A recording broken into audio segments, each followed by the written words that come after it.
जय श्री राधे, जय श्री श्याम। अब हम वर्णन करने वाले हैं कि आपको 2022 में अब की बार जो गोवर्धन है वो, जैसे कि 24 अक्टूबर की दिवाली है तो सभी जानते हैं कि एक दिन बाद गोवर्धन तिथि या फिर गोवर्धन पूजन किया जाता है। लेकिन अब की बार 2022 में 25 अक्टूबर को गोवर्धन पूजन नहीं होगा, बल्कि 26 अक्टूबर को भैया दूज और गोवर्धन अब की बार एक साथ मनाए जा रहे हैं। तो क्यों मनाए जा रहे हैं और कैसे आपको उनका पूजन करना है?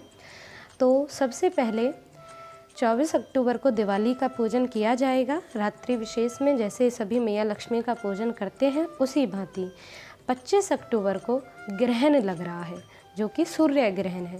तो सूर्य ग्रहण होने के कारण आप उस दिन गोवर्धन पूजा नहीं कर सकते।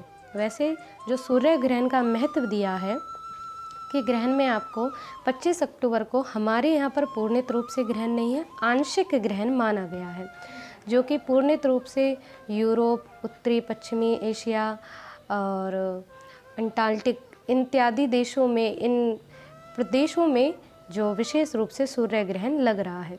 लेकिन वो हमारे भारत में आंशिक रूप से है, लेकिन इसका भी महत्व दिया गया है। तो आंशिक रूप से जो सूर्य ग्रहण का समय बताया गया है वो संध्या के समय 4:48 से प्रारंभ होकर के 6:07 तक सूर्य ग्रहण रहेगा। तो इस सूर्य ग्रहण में आपको क्या करना है? जो गर्भवती महिलाएं हैं वो विशेष कर ध्यान रखें कि कहीं बाहर ना निकलें और घर में बिस्तर पर ना लेटें, कोई अन्यत्र चाकू छुरी इन चीज़ों से कोई कार्य ना करें, और माना जाए तो कोई भी कार्य उस समय ना करें। ग्रहण से पहले स्नान करें और ग्रहण समाप्त होने के बाद भी स्नान ज़रूर करें। और गेरू से अपने पल्ले को, अपने जो वस्त्र है, आपका जो साड़ी है, उसके पल्ले को रंगें और अपने पेट पर साथिया काढ़ लें, यानी स्वस्ति बना लें। और आपको सूर्य ग्रहण के दर्शन नहीं करने हैं, सूर्य को ऐसे आपको सीधा नहीं देखना है। सूर्य ग्रहण के समय आपको सिर्फ प्रभु भजन करना है। यदि आपने गुरु दीक्षा ले रखी है तो आप गुरु मंत्र का जाप करें, गायत्री मंत्र का जाप करें, या फिर अन्यत्र प्रभु की भक्ति श्रोत इत्यादि किसी का भी पाठ आप कर सकती हैं। किसी भी भक्ति स्वरूप से भगवान से जुड़ी हुई चीज़ों का पाठ अवश्य करें। तो ये विशेष क्रियाएं आपको ध्यान रखनी है जो कि आपको सूर्य ग्रहण के समय करनी है। और किसी भी व्यक्ति, कोई भी उस समय, जैसे ज़रूरी ना हो तो बिल्कुल भी ना निकलें, घर में रहें और प्रभु भजन करते रहें। कोई वैसा कार्य ना करें, कुछ भी अन्यत्र, सिर्फ प्रभु भक्ति करें और बैठ करके प्रभु का ध्यान करें। उस समय सोए तो बिल्कुल भी ना। वैसे भी संध्या के समय सोना नहीं चाहिए, लेकिन ग्रहण है तो बिल्कुल, यदि कोई बिस्तर पर आप लेटते हो तो उस समय बिल्कुल भी ना लेटें। ये आपको करना है।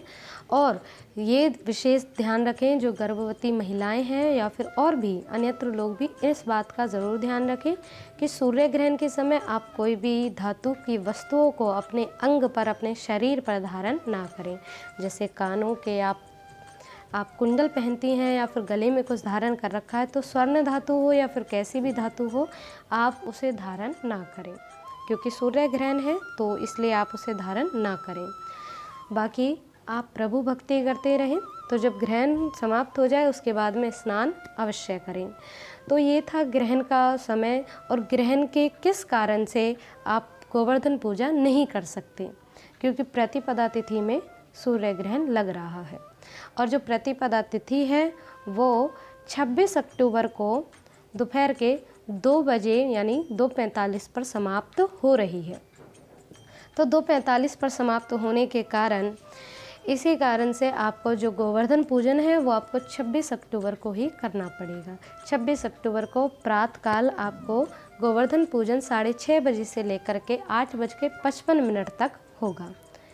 हालांकि वैसे गोवर्धन पूजन संध्या के समय किया जाता था, लेकिन इस वर्ष ग्रहण है, इसी कारण से आपको गोवर्धन पूजन जो है वो प्रतिपदा तिथि में ही करना होगा।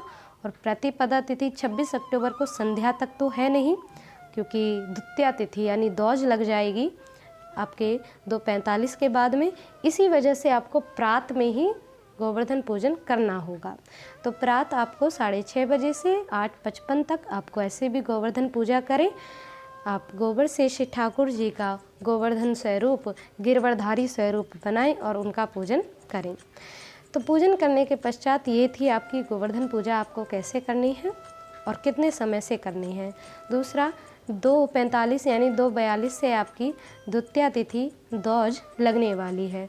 तो द्वितीया तिथि का जो समय है वो 2:45 से प्रारंभ हो रहा है 26 अक्टूबर को और 27 अक्टूबर को 12:47 यानी दोपहर के 12:47 तक रहेगा। तो अगर यदि आप चाहते हैं कि 26 अक्टूबर को आप दौज पूजन कर सकते हैं, भैया दूज मना सकते हैं संध्या के समय, जो विशेष समय दिया गया है कि भैया दूज का, कि आपको 2:45 से 3:21 तक आप भैया दूज विशेष रूप से अच्छे से आनंद से मना सकते हैं। और यदि आप चाहते हैं कि आप 27 अक्टूबर को ही मनाएं, तो 27 अक्टूबर को आप प्रातःकाल ना मनाएं, 12:14 से 12:47 तक ही आपको भैया दूज मनानी है, जो विशेष मुहूर्त दिया गया है, जो कि आप यदि चाहते हैं कि 27 अक्टूबर को मनाएं। तो वैसे आप श्रेष्ठ रूप से 26 अक्टूबर बुधवार को ही भैया दूज मनाएं, ज़्यादा श्रेष्ठ रहेगी, दोपहर के 2:45 से 3:21 तक, ये आप ध्यान रखें। तो ये था कि भैया दूज का पूजन आपको कैसे करना है। बाकी अन्यत्र आपको और भी क्या जानना है कि कैसे आपको दिवाली पर किन राशियों पर लाभ होगा, किन किन राशियों को विशेष उपाय करने चाहिए, धनतेरस का कैसे पूजन इत्यादि, ये सारी वीडियोस का लिंक हमने डिस्क्रिप्शन बॉक्स में दे रखा है, आप वहां पर जाकर अवश्य देखें और उसी भांति श्री ठाकुर जी का, अपने श्री भगवानों का पूजन करें। आशा है आप सभी इन वीडियोस के अर्थ को अवश्य समझेंगे। आनंदित रहें, प्रसन्न रहें। जय श्री राधे, जय श्री श्याम।